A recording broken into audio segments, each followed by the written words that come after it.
Thrill Me. This show is part of the Thrill Me Podcast Network. Experience more on Facebook and YouTube. Hey, what's going on? This is Thomas Nicholas. Welcome to the Metal Groove with your host, Tombstone, Josh. So, you like heavy metal?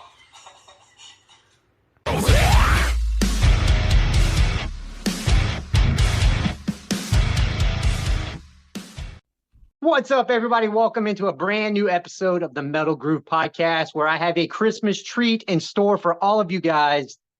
As a drummer, this one to me is a big deal because not only is this band incredible and interesting and just a fun band to watch and listen to, they're hardcore, they're heavy metal, they are from across the pond, and they're just killer in every single way.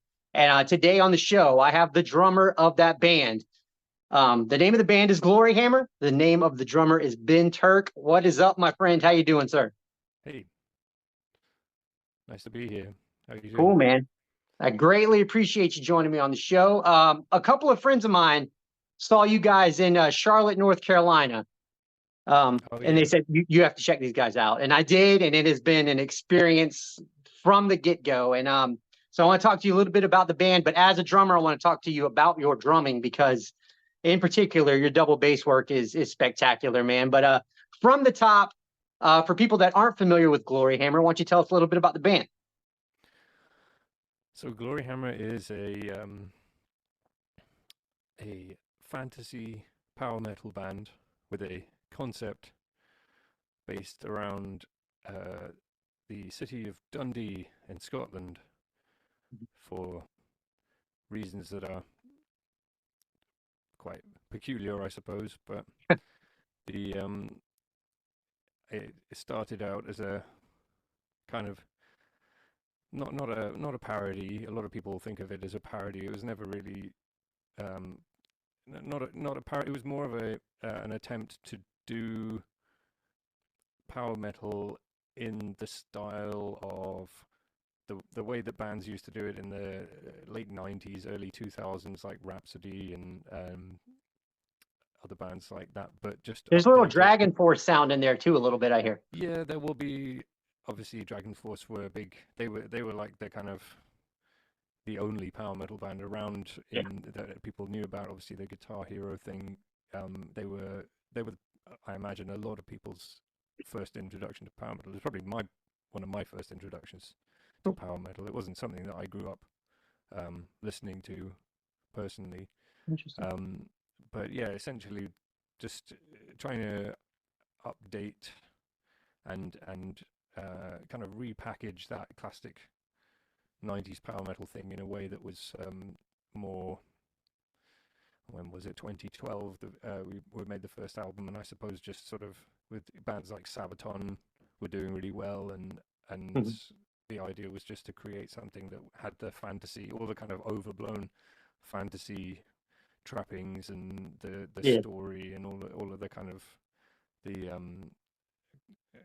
quite silly elements, but in a way, in a streamlined, stripped down, more accessible, more digestible form that people might be able to get into more easily than some power metal does have a tendency to get a bit overcomplicated, and then of course as time went on we have done some pretty complicated things as well, but while trying to keep it from going too far in that direction. The talent kind of shines through in what you guys are doing, whether it's fantasy metal or I've seen this one thing that labeled you guys as space metal. And if you take two things I love, which is metal and space, and you just interweave them, you get space metal, which is cool, but you can hear the talent behind the musicianship that's going on there, man, which is really fun. I did read another thing that said each member of the band represents a character in the story. And I think your character is called Rowlathor. How did you come up with that character? Right. And tell us a little bit about that guy. I didn't come up with the name. The name was given to me. I didn't get a say. I actually never liked that name very much. I think it sounded like somebody gave you 2 seconds to think of a fantasy name, like blah, blah, blah. But Yeah. but it's yeah, and he's a hermit, which means that he's mysterious. This defining characteristic is mysteriousness, which meant that I like that because I didn't have to do anything. I didn't have a character to play. I Mhm. didn't really want to have to pretend to be anything on stage. So mysterious is a very easy That's a good sort one. of quality to evoke. You just Yeah. don't really do anything. That's cool. Yeah. So Plus, as drummers, we're kind of in our own hut back there, anyways, kind of hidden away from the yeah, rest of everything that's going which on. So it's perfect. which Yeah. I like. I've people often, I've had people complain to me about. I have a child. Well, they call it a pang. Dream cymbals make Ah, these, like, it's kind of like like a Paiste Novo China, like it's got a Turkish bell, but it's ooh, still China-y kind of sounding. yeah. And I've had people, and I have it in the middle because it's easy to hit. It's like I have just like a row of cymbals, and I want to be able to access them all. And Right on. I have had actually people complain that they can't see me because it's in front. And I'm like, well, I don't. My priority is not being seen. My priority is being able to play the drums. Yeah. So yeah, mysteriousness helps with that because I'm sometimes, and I keep adding more drums as well. I've got like 6 toms now, so Yes. I may as well not be. I may as well not be there. You always have the classic drum, like symbol in face syndrome in photos. All drummers are familiar with this, of course. Yeah. But I just keep making it worse, like just more and more and more stuff until eventually. But I mean, Nico McBrain, you can't even see anyone's there. Like, and nobody complains to him, as far as I know. So Yeah. I don't personally think it's a big problem. So, a couple more things about Glory Hammer before we dive, because I want to hear about your kit. I want to hear about Yeah. your gear. But it also says here in the character that you guys wear armor. What exactly are you putting on? And did you try to go as minimal as possible because it's kind of hard Yes. to drum and stuff, man? Yeah. Every time I mean, we changed the costumes every album. We've got different, Nice. keeping to the same basic idea, but changing it based on what is happening with the story. But yeah, I always make sure that I've got something that's not too hot, Mhm. and doesn't restrict my movement too much. Sweet. And also, as I've said, you can't really see me that well, so I don't feel like I have to wear some kind of crazy elaborate thing. Just like, just enough I, details to make it interesting. yes, But sir. yeah, that's definitely, actually, I think I had this thing made. It's like a gambus, and it's like a padded sort of. It's like what people used to wear underneath chainmail, I think.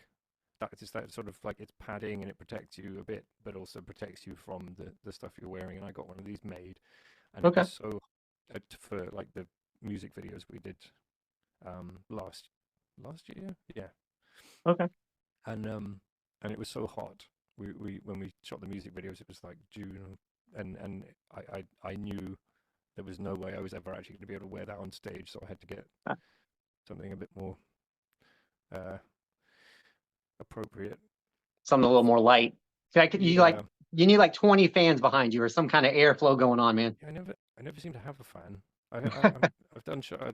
There's I need to get on that. I should, but I don't know. I forget about it. It gets forgotten about. These Yeah. creature comforts. All the things going on is normally the last thing on my mind as well. But all right, let me ask you one more question about the Yeah, costume, because I need to know about feet, man. I'm a big, whenever it comes to feet, especially playing double bass, I need room and movement. What are you wearing on your feet, man? I just have a pair of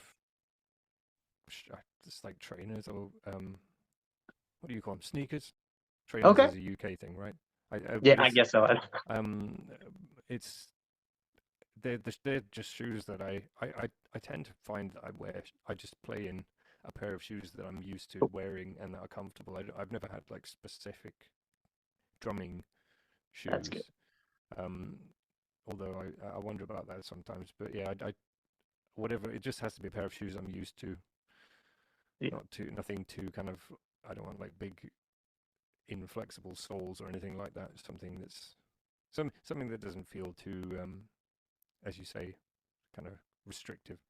Yeah. Because when I think of like Kiss, like they have Eric Singer up there in the whole Catman costume, and he's wearing like platform boots. I'm like, how are Yeah, you doing? But again, he's not doing much with the bass pedal, yeah. anyways. But I think that's but you it's can just afford weird. to uh, wear ridiculous shoes if you're playing like four on the floor. That's a true story, man. Okay, well let's talk drums now because that's what I'm mostly looking forward to. When did you get your start with drums, and was it your first instrument? It wasn't my first instrument. My first instrument was actually piano. Mm.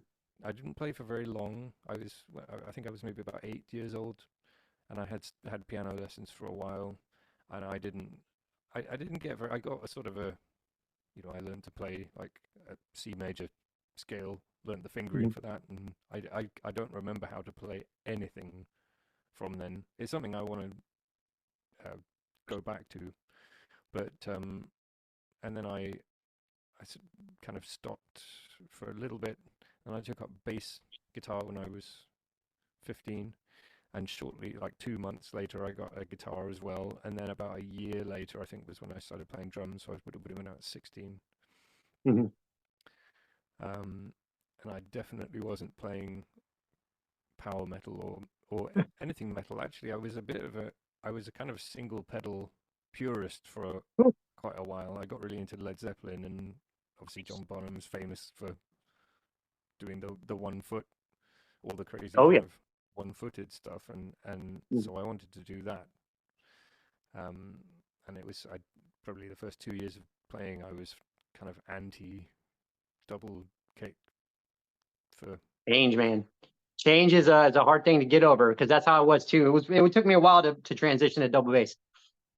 I'm still doing it. I don't think I've ever quite got there. Oh, um, you're so good, man. Everything is so smooth when I hear you're playing. So I think you got the hang of it. Good enough. Yeah. Adequacy. That's what my kind of the the basic goal is, just sort of, yeah, adequacy. I've never had any complaints. Nobody has ever written me a letter and said, Yeah. Hey, I need thought. you to pick up that double bass, man. So I must be doing, if not everything right, then not too much wrong. Yeah, exactly. So do you play two bass kicks or do you have a double pedal? And if it is a I double pedal, what are you playing? I do have two bass drums now. I Nice. didn't for a long time, but I always aspired to. And I've got the Tama Dynasync pedal. Beautiful. I have a double pedal and singles as well. But yeah, I really like it. It's the only direct drive pedal that I've tried, which just feels like a chain drive pedal. Like I've tried lots of, I've tried the Trick ones and the Axis ones, and Mm. the Polish one that I can never remember how to pronounce. Um, and but the Dynasync just feels like a normal pedal. I don't feel like I'm having to adjust to a direct drive pedal with it. It just feels like Ah, cool. I could be playing a chain drive or anything else. So yeah, I'm very happy with those. Nice, man. So for anybody that doesn't know, maybe you can briefly explain the difference between playing a double pedal and then playing two kick drums. Like which one do you think is more fluent? Which one do you think is more comfortable, and maybe the differences? I think so. A lot of the thing with double pedal is obviously there's something different going on between both feet. Mm. Stock drive shafts are almost never any good. There's always Yeah. a lot of lag. They There's a wear delay. out. They the bearings aren't as good. Mhm. They tend to wear, which means that after a while you get like there's a slight lag before the pedal actually engages with the rest of the mechanism, Mhm. um, and so that messes up everything, your balance and everything else. And it depends what you're doing. You can get the retrofit. I've got a Trick retrofit drive shaft, which does make things a lot better. It's the one with the two sets of bearings. Nice. But I think even with the best drive shaft, you've still not got the fact that you're connecting to the. I think there's something about having the beater like on that side that you're connecting to the thing you're hitting. You're actually really playing the drum. With a slave pedal, I always feel like you're playing something that's far away, Mhm. and It's its own separate entity. you're slightly disconnected from what that foot is actually doing. Although there Yeah. is one benefit I've realized is that you can look at the two beaters next to each other and you can see if you're actually coordinate if you when you especially when you're playing faster stuff, Mhm. having the ability to like use like your eyes are very important for coordination.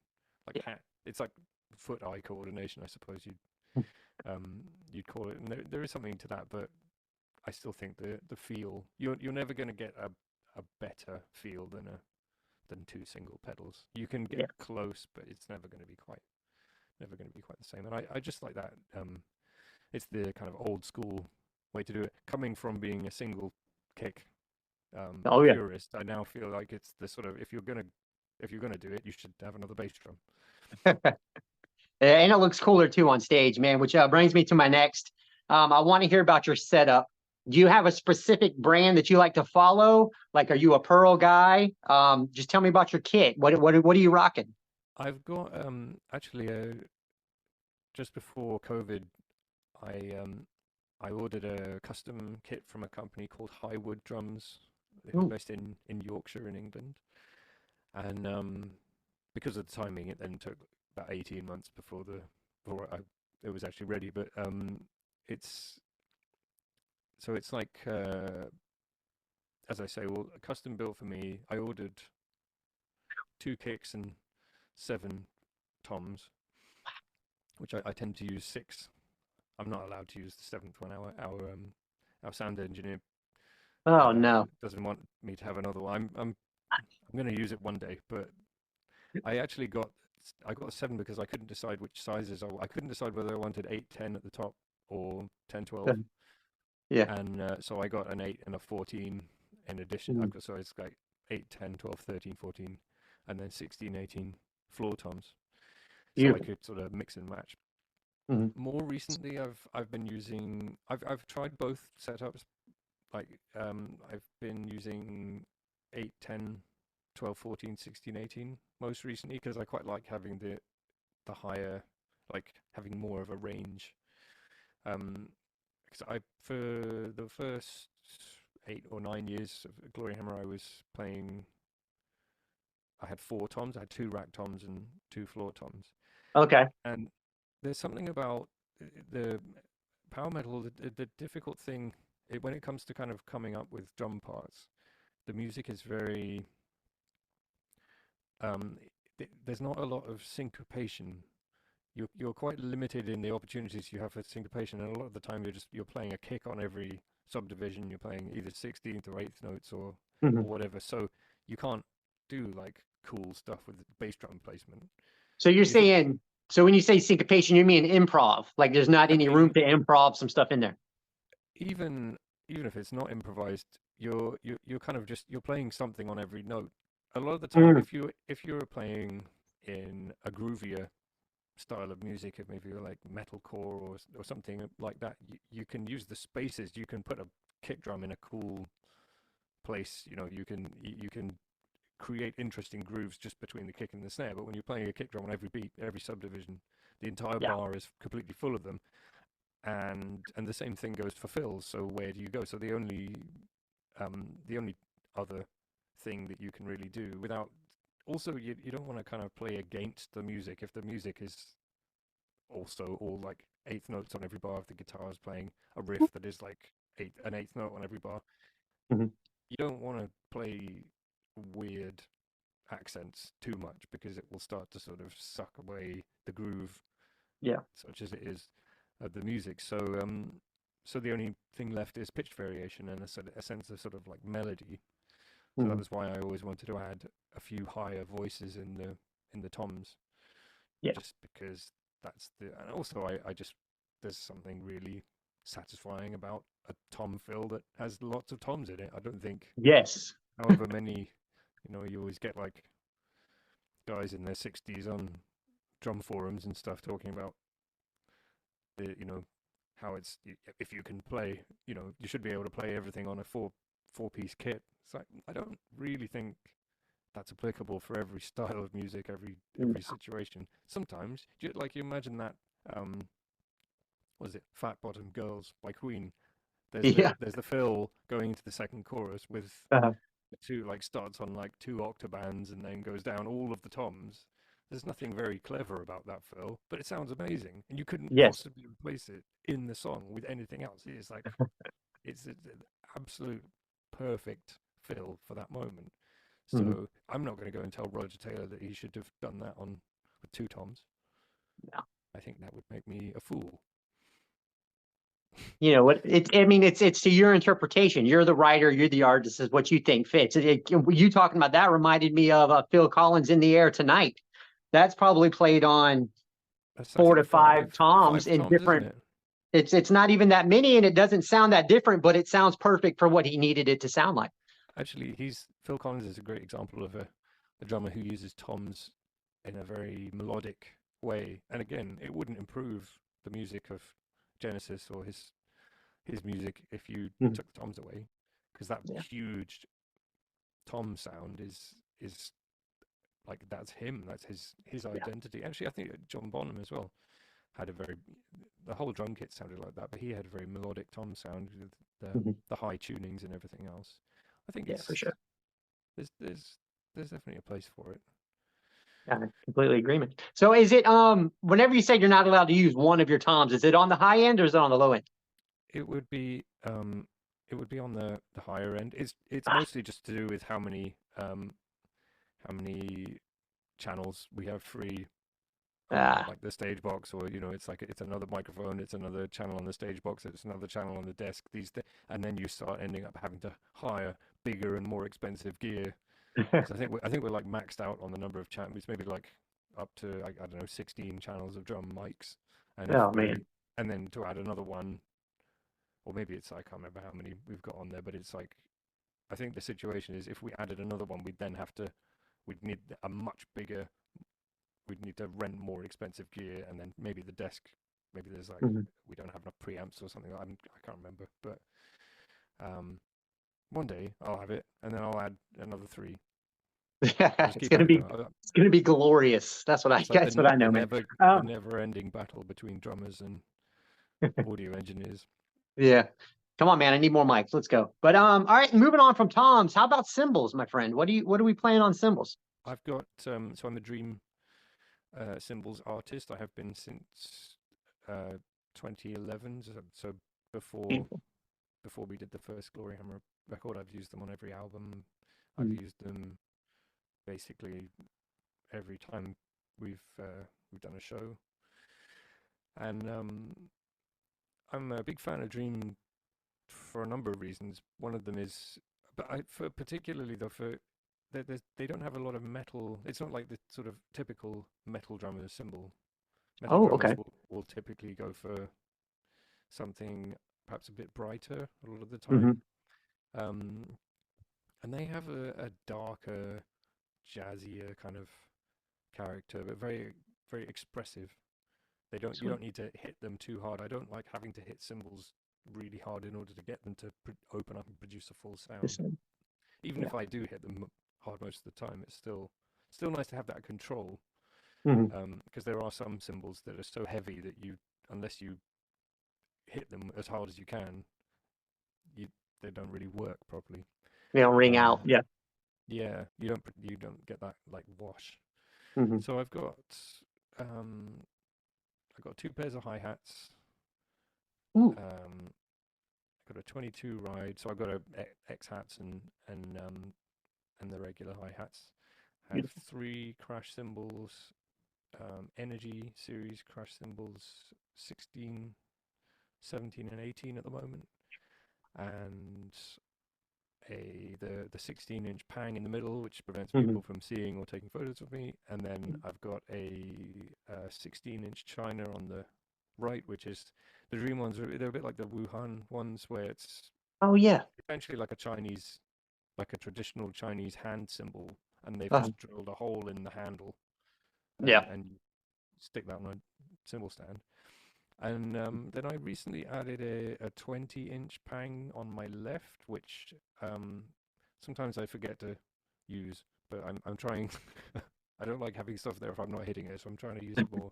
And it sounds Yeah. cool. It's like a much bigger, washier kind. It doesn't have the proper China has got a nice trashy kind of bright and quick sound, and this is a lot darker and just sound almost more like a gong. I actually do have a gong. I haven't I was gonna used ask if you had a gong. it at a show. I own one. It's in my living room Oh, nice. Good placement. as decoration. But yeah, I bought it um, when I turned 30. I'd always wanted to, again, the Bonham thing. I'd always wanted to own a gong. Yeah. So I had to have one. But yeah, I'd love to be able to actually use one for the show, but it's again a space thing. When you've I already got you. got like you're already taking up quite a lot of space with the Yeah. rest of the drums. Who Hoarding a else gong had kind of one? destroys the band. It was Alex like Van Halen had a gong too, didn't everyone used to have a gong in the he? Yeah. 70s and 80s. It was part of the. I always think it's funny. Like there was a period of time when having a massive drum kit was kind of The cool thing. it was essential, even if you weren't using it. Like you watch like Dire Straits. Although to be fair, Dire Straits actually do have quite a lot of tom fills, but you don't Yeah. think of them as like the stadium rock, massive drum kit No, kind of a band. you're right. But in the 80s they had all the toms and everything else. Like AC/DC does half the time, but Phil Rudd doesn't even hit the toms. No, he needs three More than half. pieces. That's it. He can he could have got by with less, but Yeah. but it was a statement, and then I guess Mhm. that became very unfashionable, and everything went back to the kind of 60s style Yeah, tiny drum kits in the 90s. that's cool, man. So you touched a little bit on John Bonham. Who were some of your other influences? So, well, when I was getting really interested in that, I actually went back and when I like um, what a musician does, I always like to go back and find who their influences were and listen to them. Mhm. Oh yeah. And so I do like that the old swing drummers like Gene Krupa.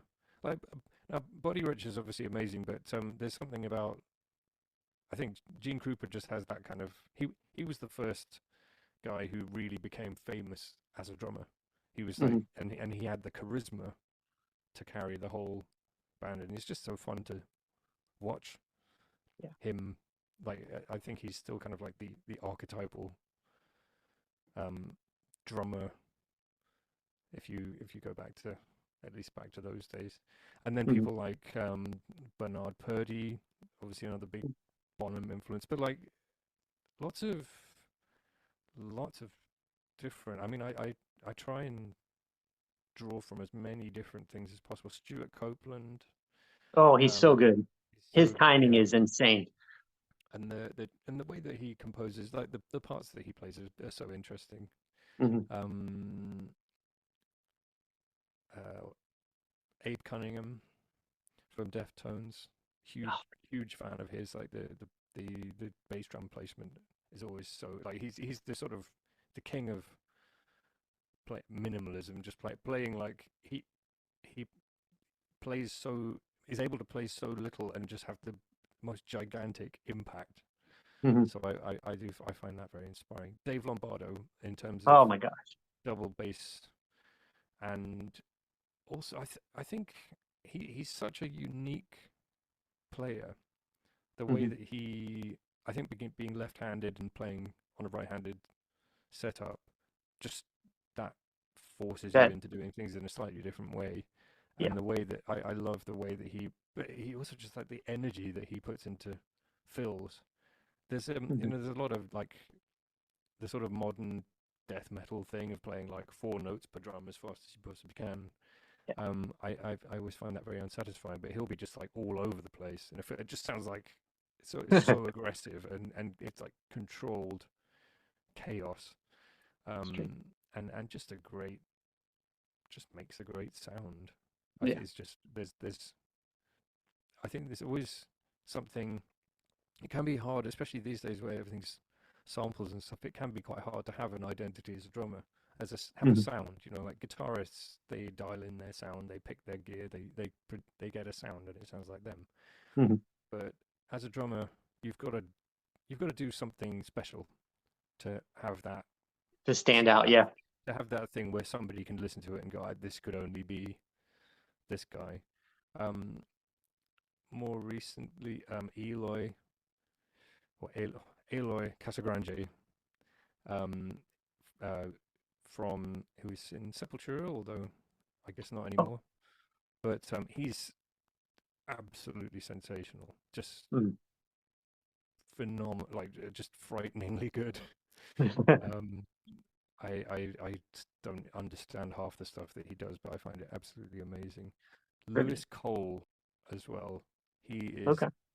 I don't know if you're familiar with Lewis Cole, but he's he's just like an insane musician in every respect. He plays all the instruments, writes Okay. music. Um, he's in a band called Noah. He does solo stuff as well, but yeah, Okay. he's great. And again, I just couldn't even comprehend doing the stuff that he does. I'm gonna have to look into it.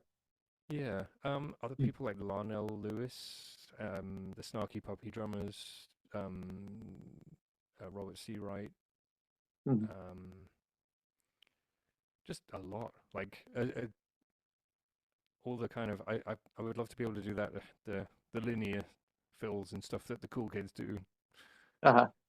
but I have to sit and try and play bass drums faster, like the most tedious thing imaginable. Sitting and playing a single stroke roll for an Oh, hour is not very intellectually stimulating, but your that's the calves job. must be massive, my friend. They I mean, I suppose they're okay. Let me ask about I, this gong in the living room real quick. go Now it's on. Christmas time. Are we Yeah. decorating the gong for Christmas? No, but actually last year we had a tree. Yeah, a tree made out of a bunch of my toms in the hard Oh, cases. sweet. I just stacked up 4 or 5 of them, put a black sheet over it, and then put some lights There you around go. it, and that was the tree. So yeah, I gongs just, are very um, useful for that sort of thing. yeah, I'm imagining the gong in the living room is just kind of this giant wreath with some bows on it. It might look pretty sweet, man. Just throwing it out there. I'll think about that. All right, couple more before we wrap up here, man. Thank you again so much for doing this. You're the best. But so why is rock music from over there across the pond, as I like to say, why is rock music from over there so good in your mind, and why is it so passionate, and why does it have such a great following? Because it always seems like some of the best bands are coming from over there. Do you have any thoughts on that? It's interesting, isn't it? Yeah, I often think about why the UK. This is small a small country, but it somehow produces really a lot of really interesting music has come out of the UK. I think it's because it's like taking something from somewhere else and combining it with other things. I mean, why did Yeah. rock music happen? Oh, where did it come from in the first place? One of the big things, of course, was that you had blues musicians, rock and roll Yeah. musicians in America who couldn't be played on the radio. Mhm. Um, and but there were no restrictions about that here, and that was and also because it was from America, which I guess was very exciting in like the 1950s. It was a land of opportunity and promise, um, and so I'm sure that for young British people, that sounded like the future. It sounded like electric guitars and stuff like that. This was hugely exciting, and so they started trying to recreate these things that they were hearing, Mhm. but because we're not America and we have our own traditions and our own just cultural stuff going on. It came out in a different way that was it added something that was that was different that maybe wasn't even present in the the music of the musicians who inspired it. Yeah. You know, like I mean, I was actually having a conversation with someone earlier about the something about English music in particular. I'm not sure if I could include Welsh and Scottish in that. I don't really know if there's if it may be the same thing, but I always think there's English music has this huge emphasis on melody as above everything else. You don't always get that, but if you listen to classical music from like English composers like Elgar and Gustav Holst and people like that, there's always this there's always melody at the very top of it. You don't always get that in the music of Wagner, for instance. He's got tons of melodies, but he's also got a lot of kind of textural stuff going on. German music's very textural. Of course, power metal is essentially German music. It comes from Schlager. There's like the beer hall music, stuff that everyone can sing along. It's like that mixed with neoclassical music, a lot of which is going back to Bach, again, German music. There's a lot of German ideas in there. So in that their music tends to be it's a lot more about the textures and the sort of form and the shape of things. And that's sort of one of the ways. Like I'm trying to think of other examples here, but it's I think it's that. I think it's the melody. I think it's the directness of the like the emotional connection that you create with melody like that. Think of I see. Think of the way that the Beatles, how instant. Like think of what a phenomenon that was. It seems weird looking back at how the Beatles became the biggest band in the world. These were just four very ordinary people, but they combined a bunch of things nobody had combined before. And then you could look at this, like the same thing happened with Led Zeppelin, the same thing happened with Black Sabbath, which is like sort of ground zero for heavy metal. And that was going back and combining like 60s R&B with Gustav Holst, Geezer Butler sat in the rehearsal room trying to play Mars, and then the next time they're together, Tony Iommi plays almost the same thing, but it's the riff from Black Sabbath, and it's that. It's just combining things that might not otherwise have been combined in that way. So I mean, I suppose like nowadays, I don't even think of like rock music as being a huge. It's not the most popular thing. I think rock music is more popular in America than it is in Britain now. Oh, geez. Okay. But like, it's always funny going over there and hearing classic rock, hearing Led Zeppelin on the radio. You would never, ever hear Led Zeppelin on the radio in this country, ever. Wow. Unless there was like a request show, unless it was like a special request show and people were allowed to request weird things. It's just not mainstream. That's strange.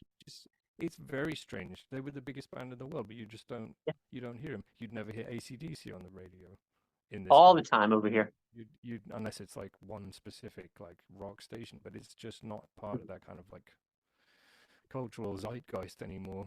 But it still is there.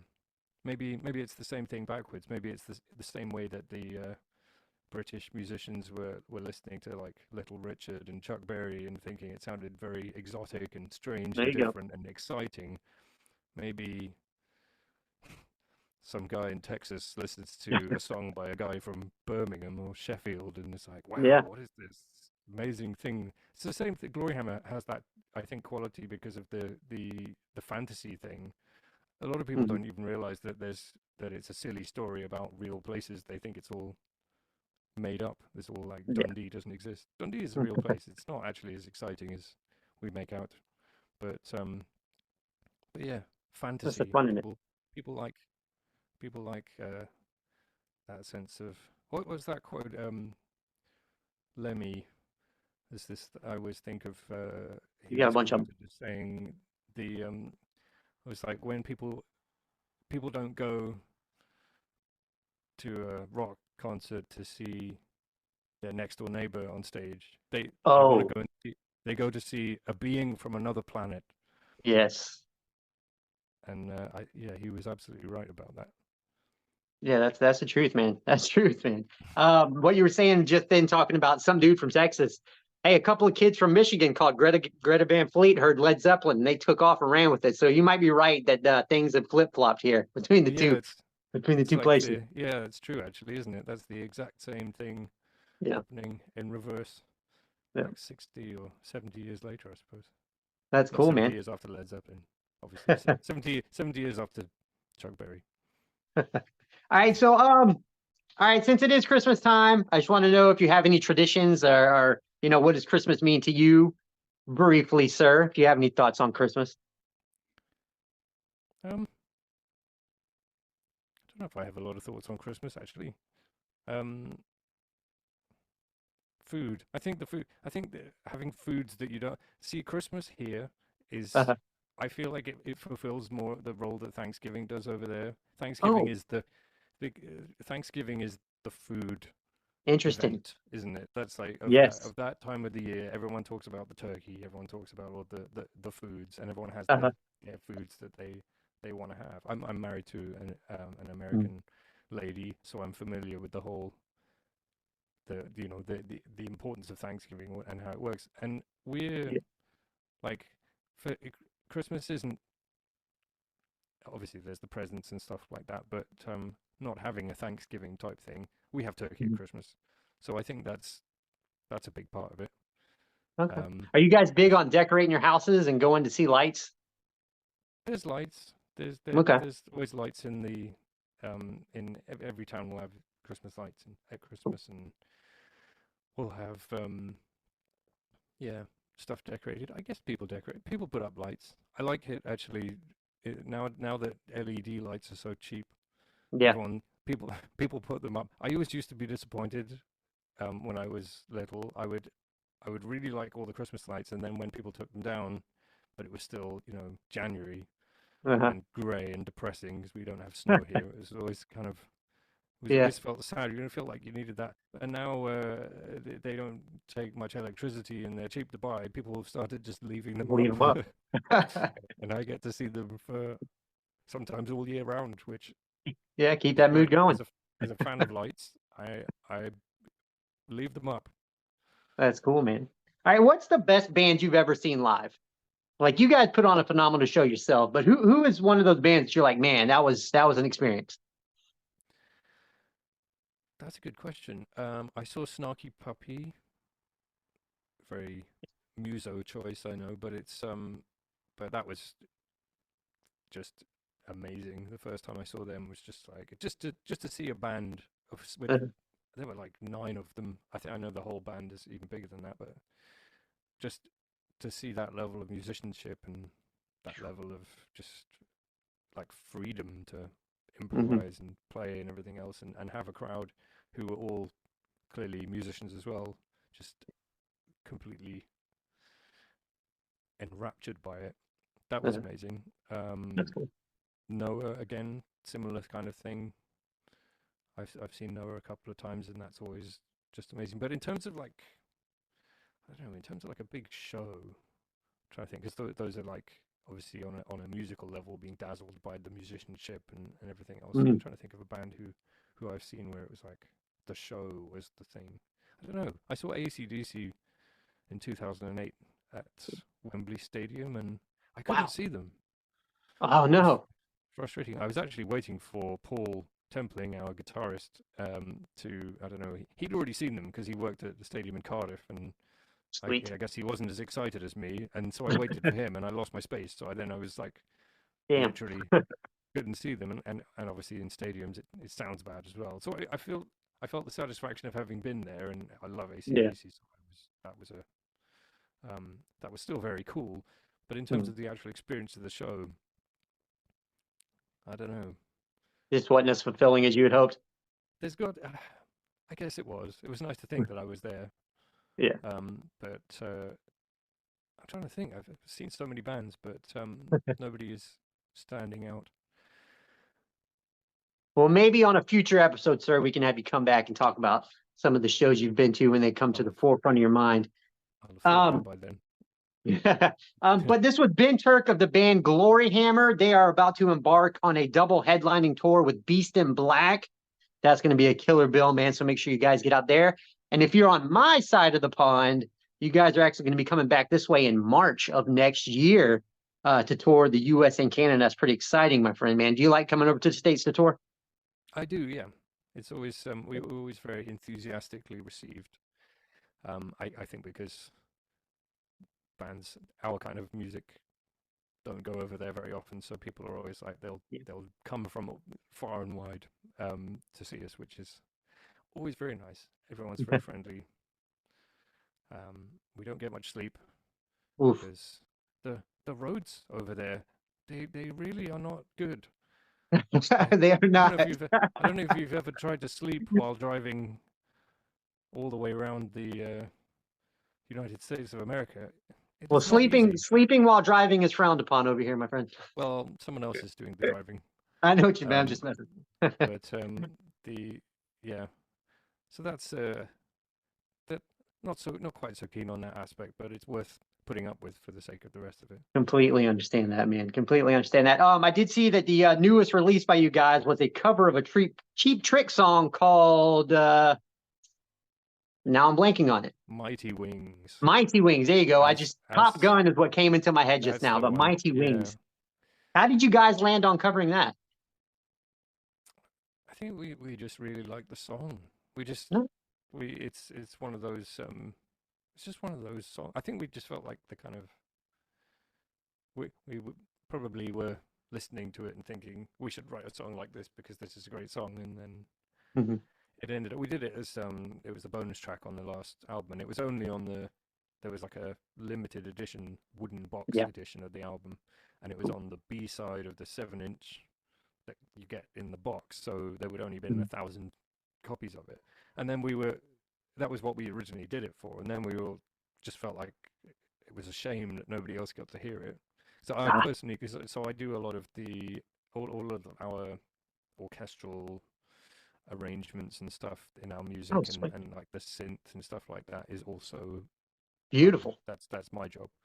So and I Nice. spent ages trying to reverse engineer the synth sounds on Mhm. that song because I love the sound of the synths on that. Yeah, big time. It's one of the things. It's just it's so unapologetically of its time. Yeah. Just like it, you can't get much more 80s sounding than that song. And so I spent ages, trying to get the synths right. So But I think you nailed it. The song sounds Thank you. amazing. It was like a faithful cover, but also do some Gloryhammer. So it sounds like Gloryhammer, and it also sounds like the song. Yeah. So A lot of fun. It's a lot of fun, man. Okay, so where is the best place people can keep up with everything that's going on with you guys, or try and stay in touch with, or just find out what you're going to be? that's a good question. We're always wondering about that because they keep changing all of the algorithms. You know, they change the things. You post somewhere, and then one day people see it, and some other day people don't. So, I guess Facebook, Instagram, everywhere that you can find. It used to be so simple. You had a website, and that was it. And now So you're on everyone else's websites. yeah, so I did see you guys are really good on Facebook. I did see something about a crowd surfing goblin lately. Oh, I was yeah. like, that looks like a lot of fun. So Facebook, website is good. gloryhammer.com. If you guys want to take a look at the tour schedule, but you're right, it's everywhere. It's Instagram, it's Facebook, it's the internet. You can find it anywhere pretty much. But cool, man. This was a great conversation. You gave me a lot of really good answers, man. I appreciate talking to drummers, and this was a good time, man. I hope you have a good night over there on the far, far, far across the pond.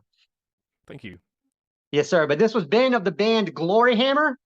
Stay metal, my friend. Cheers. Massive shout out to Ben once again. I appreciate him so much for joining me on the program this week, not only to talk drums, but to spread the word about his amazing band, Gloryhammer. If you are not familiar with them, do yourself a favor and check them out. Listen to all their albums, buy some merch, support those guys as much as you can. And if you see they're coming to a town near you, please go check them out. Great band, great music, great show. And once again, man, glad he was on the show. Also, massive shout out to everybody that listens. Appreciate you guys so much. And if this is your first time checking out the show, please make sure you hit that like and subscribe button. Join us here at the Thrill Me Podcast Network for all of the fun things that we have going on. especially here on the Metal Groove Podcast. Appreciate y'all so much, and until next week, stay metal. Hey, that's the show for this week. Thank you guys so much for tuning in. Please make sure you hit that like and subscribe button. And join us here at the Thrill Me Podcast Network, where you can check out phenomenal shows like Haunter's Podcast, The Review of Rob Show, The Mr. Wonderful Show, and Core Memory Unlocked. We greatly appreciate you. And until next time, stay metal.